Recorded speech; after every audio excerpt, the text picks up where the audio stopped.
I was born in a place where people lives life go by, is able to enjoy the little things, is open and happy. The food is diverse, warm and delicious, and where there's a sense of pride talking about home. So you must say, oh, it sounds like a paradise. So I bet your life was happy and peaceful, right? You better think again.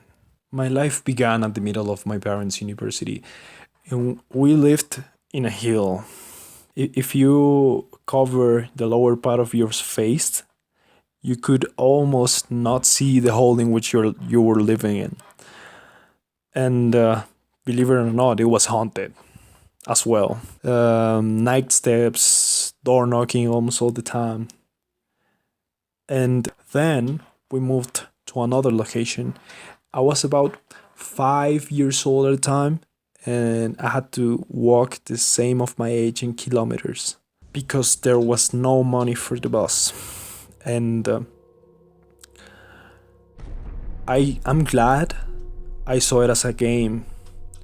I also was bullied at school, and when I told my mom about it, my mom was like, if you let them hit you, I will hit you harder. Long story short, it works. I was cornered and I was being beaten up when I remember the words of my mom, and I was covering my face and I decided to take a punch. And after I opened my eyes, I saw the guy in front of me with blood in his face, and the other three or four sidekicks started to cry. So guess who was to blame for it? This guy. So all the parents of the five childs got together and decided to blame it on me. That's why I had to move on to another school. But I was glad that I had the courage to fight back, and I was not gonna see them again, so that was also good. Then we moved on to the coast, and I could be closer with my family. So close, in fact, that we were living in the same house. It was a big house full of people. Like, it's three houses combined in one. And do you know the movie of Cinderella? I used to picture my mom back then as the princess she were, because she was always in right clothes that my father family gave to her. She had nothing of her own. All she had was the things that people gave her in that house out of charity, and all of them were in a bad state. So I remember robbing the little coins that people left over around the house, and I steal them because I had to give my mom a break. I remember one time saying, like, seeing her crying and taking the coins and saying, like, oh, come on, mom, we can go to the beach at least like 1 hour, and give the money to her. And she was like, where did you take the money out? It was not a good idea, because afterwards she was to blame for.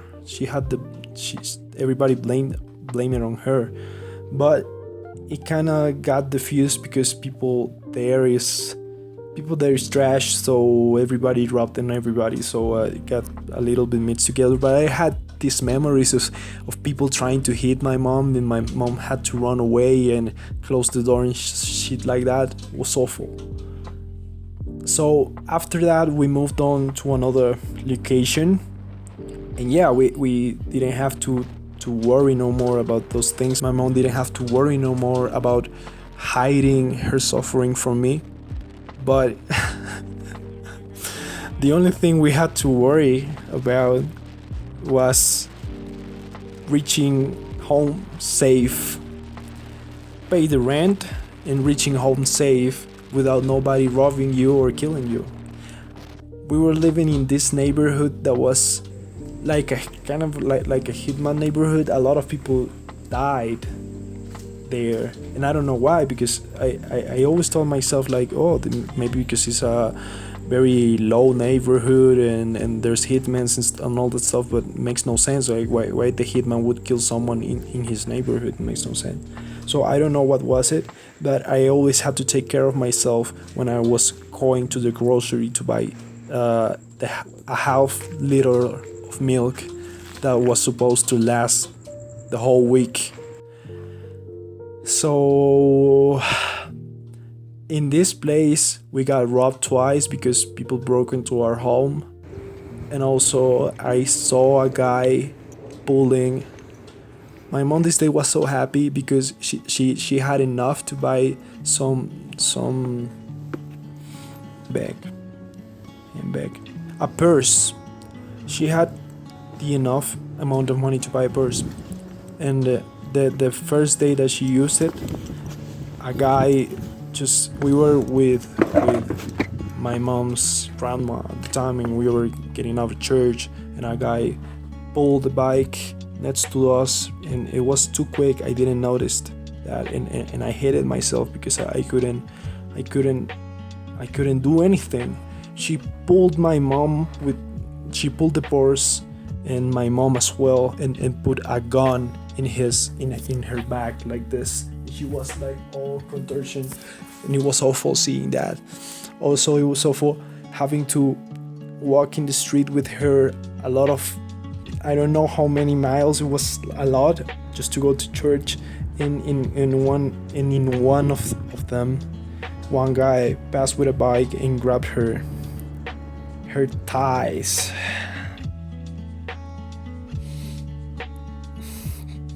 A lot of things happened to my mom back then, and I always blame myself because I was not able to protect her, you know. Okay, but that's not the point.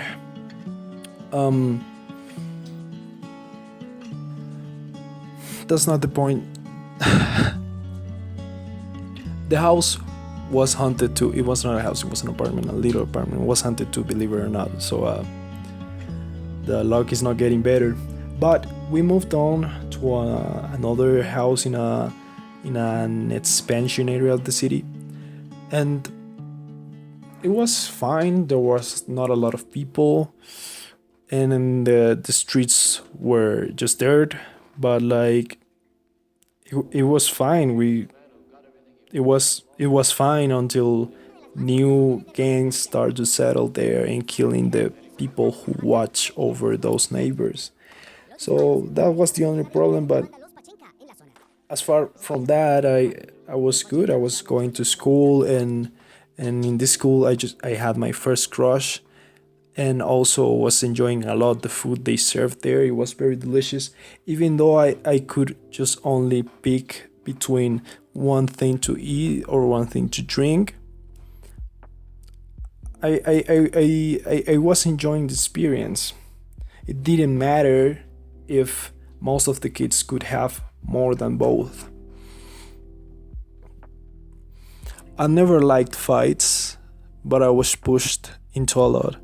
I remember those beautiful times where a kid hit me out of nowhere in the head just because he wasn't fond of me, or when these two kids that tried to pick a fight with me in the physical education class, like gym class. They tried to pick a fight on me, and they couldn't. Both of them were taller than me, and I don't know why they were hitting on me. Maybe they kind of didn't like me too. I don't know. I didn't have no friends, so I don't know why they just picked on me like that. But then again, they couldn't make the fight. They couldn't had the fight with me. I was totally ready for it. They couldn't have the fight. And the next time I saw them, they tried to poke me with a pocket knife. That was like a circle, and you press it and there's a knife in there. So that's how they entered into school, and they tried to stab me too. I never told anybody about that because I got out of it. But I had to tell someone bigger than me when they were trying to poke this another kid who couldn't stand it. They were about to actually stop him. So that's when I had to tell people, and I tell a lot of people because if I just tell one, that were not an insurance for me in order to stay safe around those kids. I told professors, directives, everyone, and they called their parents, and their parents just, if kids do those stuff, it's the fault of the parents, but it stopped. I'm glad it stopped because they could have done something worse. In that school, it was very crazy because like we were standing in line, and the discipline director, behavior director, there was two directors of the school. The discipline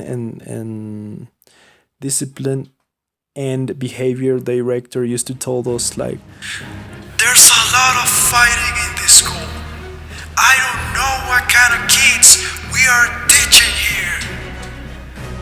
I'm so offended by your behavior. The next time you will pick a fight it without the uniform shirt. So I remember one time these kids like almost killing each other. They were bleeding and stuff, covered with dirt and shit. And there was a guy who stepped in the middle of the fight and said like, hey, wait. Everyone was like, what? Take the shirts off. And they took the shirt off, and I was like, yeah, keep fighting. That was my school, man. It was tough. It was it was actually tough. A lot of crazy shit happened there. I saw a lot of kids bleeding and fighting because they were believing that they were Naruto or Dragon Ball characters at the time. I remember this kid specifically before heading into a fight, standing in this pose mode and screaming like ah, and putting his hair backwards, and it was kind of it was kind of funny because he was blonde as well, so he really believed he was a Super Saiyan. Like actually believe it. He went red and shit, and kids were like, "Oh, he went red! Oh my god, he's gonna fuck you up! He's gonna fuck you up!" So the other kid, almost usually always got intimidated by that, but it did not happen. He stand in the same way, shouting and screaming and trying to harness the power in order to fight with him in equality conditions. That was my school. But after that, because of the situations in the neighborhood were really getting really bad, like really bad, because there was a lot of gangs and and they were killing people also. Like I don't know what's about that. At least the place wasn't haunted. So we moved to another location, and I had to move to another school too. It was a Christian school, but I kind of preferred the before one, the latter. I kind of preferred the latter because this new Christian school, it was worse for me in the case of that, in the case being that there was a lot of hypocrisy there. You could literally feel the hypocrisy surrounding everything. Like the director, he was a young guy, like 20, 23, 24, 25. He was hitting on girls. He was preaching about Christianity, and every time we did like social labors into other schools in order for like stand the words of God, he used it to preach to the most beautiful woman in the whole school, and he ended up fucking her as well as the others. The second director was the child of the woman that did the school. It was a family. It was a family business. So they took all of our money, all of our fucking money. Like the food was horribly horrible and expensive at the same time. I remember having this cheese sticks with in the cheese inside look green. It was awful, and it cost a lot. Like so they were choking us and making us sweat money basically. They took a lot of advantage from us at that school, and I didn't like it because also like everyone thought that they were superior in some way because they were closer to God in a way, and also doing stuff when night comes. Like I saw kids fighting, I saw kids bleeding, and I saw kids cursing and all that kind of stuff. But to me, it was worse having double lives. And I never saw kids by seventh grade going to parties and drinking and fucking and all that kind of stuff. And that I lived there. In fact, I lost my virginity when I was 13 years old because of that. I don't know if it was supposed to happen that way, but like it was the way it was. I met this girl and fall in love. That was my first relationship and my first love. Not necessarily my first. Yeah, I think I kind of it was kind of my first relationship because before that it was just these older girls hitting on me and I didn't pick any clue about it, and also these girls that like me, but I just saw them as girls. So so I fell in love with this girl shamefully. We struggled a lot, both of us. She was very dominant and manipulative, so I learned, and I had to suffer a lot from that, but I learned also. Yeah, she played me with her little finger. Me, her family, and also the people surrounding me, she guaranteed that them knew that I was the worst scumbag who has ever stepped on earth. The situation got so bad that I received threats from his family, from his brother specifically, that they were all murder threats. Brother and sister, they were way older than me, like maybe 30 years old. Both of them were threatening to kill me, and I was like 17 at the time. Also, my mother and dad, which they both were, um, they both were hopefully lawyers. They threatened a kid of ruining his financial life forever. And in this country, it might very well happen because here everything is just pulled out of contacts and everything is just corruption. So they might as well do it. Like if they want to do it and they have influence over the people, which I don't doubt they have, I might be just fucked up. So I didn't have no choice but to let her go, and I did my all stupid bullshit of someone that is in love, all that miserable shit. I don't have to tell you because I'm I regret all of that. I don't even have it in my mind. Like I just erase it completely. I did all that bullshit, and after that she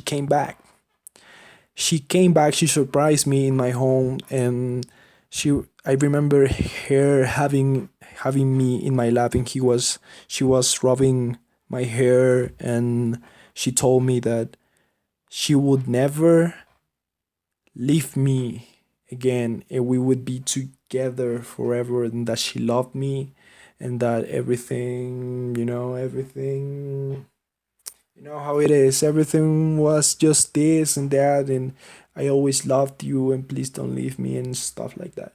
So I remember that naturally, naturally being in that situation, and I also felt a lot of things for her. I loved her at one point, but it was not necessarily like a specific love the way I know love right now. It was more of a needing thing. Like she needed me and I needed her in a way, because we were creating these big feelings and big sensations in each other. It was a toxic relationship. I was with her in the bathroom. We were kissing because my mom put this domestic Christian service woman at charge, and she was downstairs. So yeah, I was kissing her in the bathroom of my mom, because mine was easier to listen to. So naturally, after not seeing her and all of those big sensations, big emotions implied, I wanted to have sex with her. And like my testosterone built up so quickly, and I felt like a bull. I acted like a freaking bull, and I was touching her and all that kind of stuff, and she was like stopping me because it was not responsible to do that in the conditions we were at that time. So she was stopping me, and she was right, but I kept pushing. Like when you're in that mode, you're like so that's what happened. And and and she kind of put a little harder back. So in that fraction of a second, I just remember a lot of stuff. A lot of stuff. I remember my dad. I remember the struggle that they put us both, my mom and me. I remembered all the fights, all the abuse. I remember that he left us, and he only came back just to see the face of the son that looked like him, and to have sex with my mom. I remember him showing me how he cheats to my mama, even though he was lying to her at the time with three girls at the same time. So that's how I felt when she was telling me to stop, and I just kept pushing on like that kind of way. Is I was not trying. The scene didn't look like I was trying to rape her. You know why? Because if I acted as my father that day, I would have been able to see her again. She left me. I never saw her again. I broke down, got into my knees and started crying, and because I was telling myself, I'm not my dad, I'm not my dad, I'm not my dad, I'm not my dad. But all of what she saw was like, this little pussy guy cannot see me, cannot manifest his desires towards me correctly, or like he's not able to seduce me enough and act as a man when I'm telling him no. All that he saw was a guy broke because he felt undeserved of her. So that's no good. I never saw her again. And I'm glad I didn't saw her again, because it was a very toxic shit. It was a fight over control over and over again. Mostly. It was not a real relationship. It was just the worst kind of mind treachery human beings can do to each other in order to control and have a bigger power position. That's what it was. That's what it was. By the time I was having issues with people, most of them already saw me as a scumbag. I always studied with my two cousins. I always have studied with my two cousins, and by the time that I was having issues with people, then most of them already saw me as a scumbag. My aunt, her mother, their mother, their mothers, their mother, yeah, their mother forbid them to talk to me again. And I was very heartbroken because the guys that I felt as my brothers, in which I in whom I were studying all my life, almost all my life,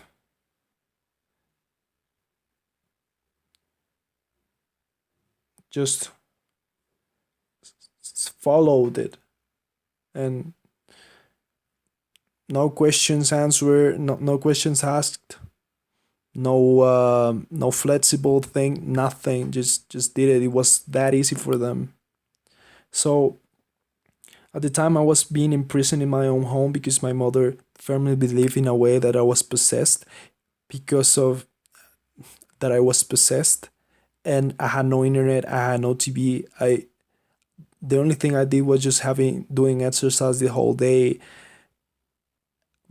very intensively. I think I subconsciously was trying to kill myself out of a restlessness because I wasn't eating and or sleeping.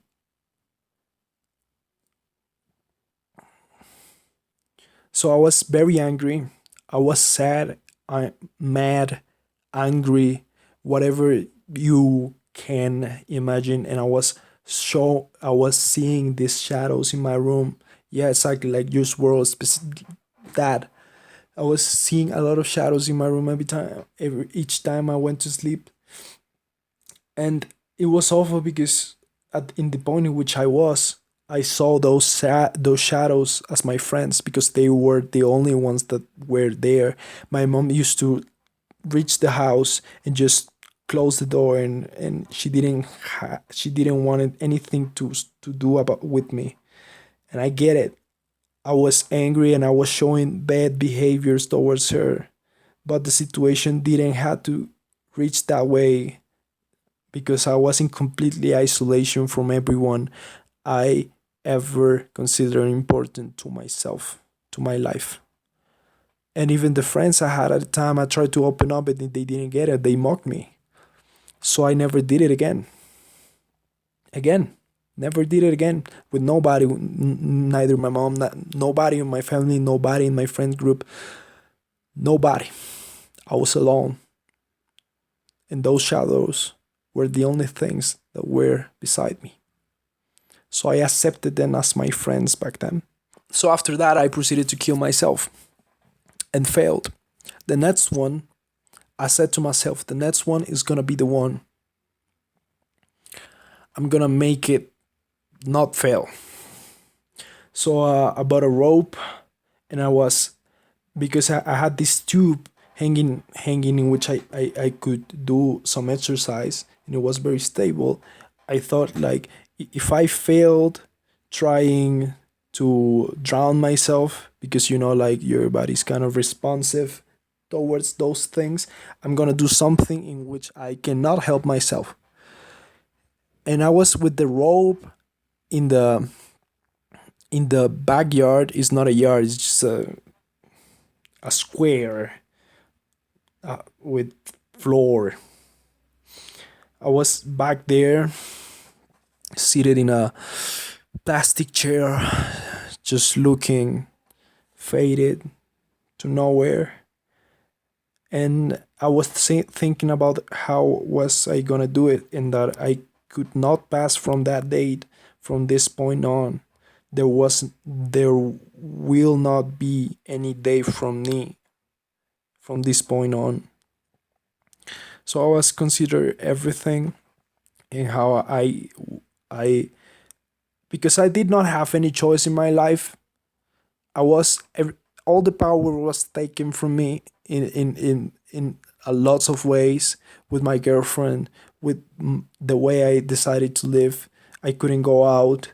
I couldn't have friends. I couldn't say what I was feeling to other people, and I couldn't fix the stuff that was happening because people around me, my family, thought I was genuinely possessed by some demon or something.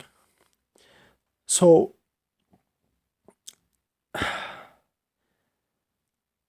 everybody, the whole world just give me the back then. And I was asking God so hard that I didn't want to feel that way, that I didn't was to wanted to be in the point in which I was, that I didn't want to go through the things I was going through. And I didn't understand why he benefits more the girl that had caused me suffer, not just by her doing, but the doing and the mindset that she's implanted on others surrounding me. Because I always saw her happy. I always saw her being blessed by everyone surrounding her and praising her in each every single way possible. She was actually perfect, and I was this scumbag that everybody thought I was. So I prayed so hard, and God is not gonna show up like that, man. He's not. So I was completely decided, with the rope in my hand, to end it, that thing there, for sure, forever.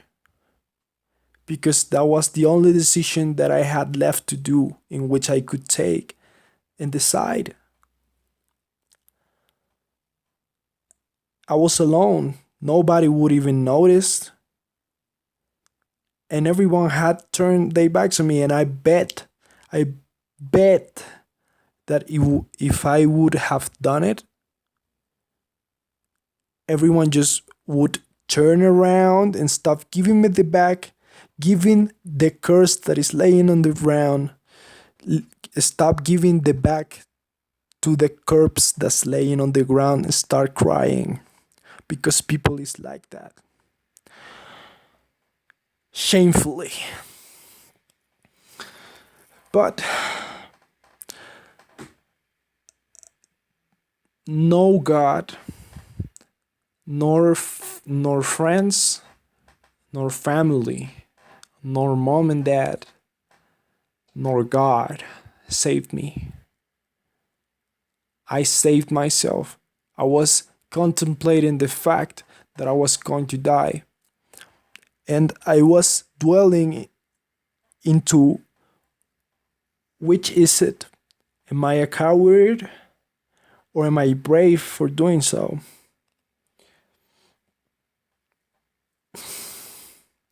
And I thought I was brave for doing what I was about to do, and because I felt empowered by taking such a big decision, because I never had that option. And this thought came into my mind, in which I saw this trench with all the mud, with all the soldiers screaming, the explosions, the bullets, people dying. And I don't know if there's a scene that I saw in a movie a lot of years ago in which I cannot remember. I don't know if it was that, but I had the whole picture, and I also saw the sergeant screaming towards the recruits, soldiers, and privates that he had orders direct from the command that if they don't go out fighting, they had basically two choices. They could whether go out fighting and die there, or die in the trench, because he had direct orders to kill any coward who's decided to not go out and fight for his country, his homeland, his friends, his comrades, his own patriotism. his future. So I had my answer that day. I decided to not take my own life because w- I would regret totally to have died in the trenches. Like, why would I die in the trenches when I can die out there fighting? It didn't make no sense to me. I am not that. I'm gonna die anyway. So I might as well go out and face it. I'm not gonna be such a selfish person and ended up here when there's a lot of people outside. Certainly not. That was my choice. And nor friends, nor family, nor mom and dad, nor God saved me. I saved myself that day. I saved my own life.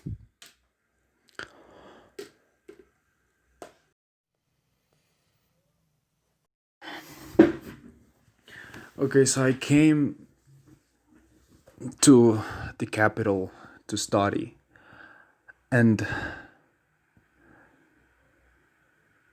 it did not went well either because I was having several issues with anxiety and fear and problems surrounding focus and sleep. I was sent to a psychiatric,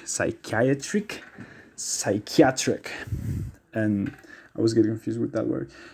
Um, I wasn't there, but it didn't work. I was heavily considering drugs. I'm glad I didn't do it, by the way. But I only wanted just some sleep. It was a very awful time, and the high competitiveness of the academic charge, the demand of the university over you, and also the fake environment with people are your is your friend just as long as you can serve a purpose to them, as long as it's convenient to them for being your friend, was not helping at all either. But at least I didn't have issues with money anymore. I could just eat what I wanted, go wherever I wanted, almost do whatever I wanted in a way, as long as I'm permitted to. But that is a problem when you're a social freak who doesn't understand the behavior of the people that is surrounding you. So I mostly stay at home. I went from that to this stereotypical alpha type of guy that is trying to have or having the control over people just for the sake of putting himself in a position of power, like having the control surrounding every interaction, situation, possible outcome, because of the idea that the outcome have to be something that you want because you can make that. And I was using a lot of that was my time of review of fuck a lot of bitches and told them to the side of the road. But at the same time, I was using a lot of manipulation tactics that I've learned throughout my life because in the harsh environment that I grew up in, I needed them to survive. So it was not conscious thing. Yeah, it became a conscious thing. I would not say that I have always been this way or that way because, but I would say that I use those manipulation tactics a lot without having them being conscious. And this time I make it conscious, and I saw consciously that a lot of stuff were actually creating results. Like, it was going the way I expected, not specifically the way I expected because I just wanted friends, but the results were like men were hating me and women were wanting, like, were desiring me sexually a lot. Like, I remember one time that two hot girls were just hugging me and rubbing me around the waist just because I cut in my hair. So in a way, I would say that I felt like a king, but I would be lying to you because every time I went back from home, I had this gross sensation feeling because I was almost like a lizard. I was being whatever the people around me needed me to be. I was being what they expected of me to be. And whenever I did some stuff that I could actually define it as myself, that version of me was shamed. So I never felt more grossed out and stressed because I had to maintain this perception of me all the time. And I couldn't just not let it out. So I decided to drop out that university. I was sick of the environment. And I was punished for it because everybody used to tell me that it was too big for me to begin with, that I never had it to begin with, that I couldn't handle it, it was too much for me.